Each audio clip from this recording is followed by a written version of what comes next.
Ethan was a young boy who always found it hard to concentrate. No matter how long he sat at his desk, his thoughts would drift away to the sounds outside, the ticking clock, or the things he wished he could do instead of studying.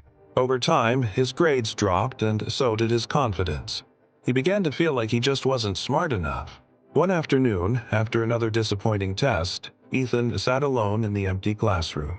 His philosophy teacher, Mr. Harris, noticed the look of defeat in his eyes and walked over. "What's bothering you, Ethan?" he asked gently. "I try to study," Ethan replied, "but my mind keeps wandering. I can't focus, no matter what I do." Mr. Harris smiled kindly. "Then maybe," he said, "it's time to train your mind, not just your memory." He led Ethan outside to a quiet garden behind the school. They sat under a tree, and Mr. Harris filled a glass of water, adding a spoonful of dirt. "Look closely," he said. "This water is like your mind, full of thoughts and worries. The more you stir it, the cloudier it becomes. But if you let it rest, it clears." Ethan watched as the dirt slowly sank to the bottom.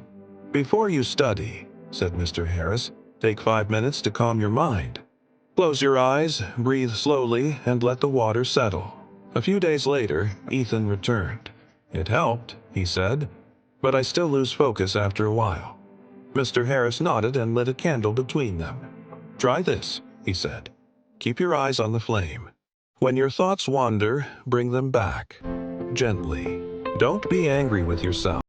Focus is like a muscle. It grows stronger each time you return." Then Mr. Harris placed a sponge and a rock on the table. "Tell me, Ethan," he asked, "which one holds water better?" "The sponge," Ethan said immediately. "Exactly," said the teacher. "Understanding is like the sponge. It absorbs knowledge deeply. Memorizing without meaning is like water rolling off a rock. Don't just remember words. Imagine them. Connect them. Feel them." Later, Mr. Harris took out a large wooden block. "Can you break this with your hands?" Ethan shook his head. The teacher smiled and sawed it into smaller pieces. "Now try." Ethan easily snapped one in two. "See? Big goals feel impossible until you break them into small parts. Study a little each day. Take breaks. Build piece by piece." Finally, Mr. Harris brought two clay pots to the table. One filled with healthy green sprouts, the other dry and empty. "I watered this one every day," he said, pointing to the first, "and I forgot this one." He looked at Ethan and added softly, "Even 20 minutes of effort each day makes a difference. What matters most is not how much you do, but how often you return." Ethan took his teacher's words to heart. Each morning he began his day with silence, breathing, clearing his mind. He focused on one thing at a time, studied in short sessions, and practiced daily. Weeks passed, then months. His focus deepened and he started to enjoy learning.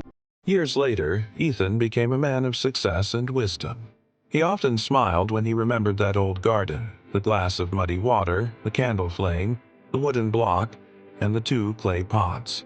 Those simple lessons had changed his life forever.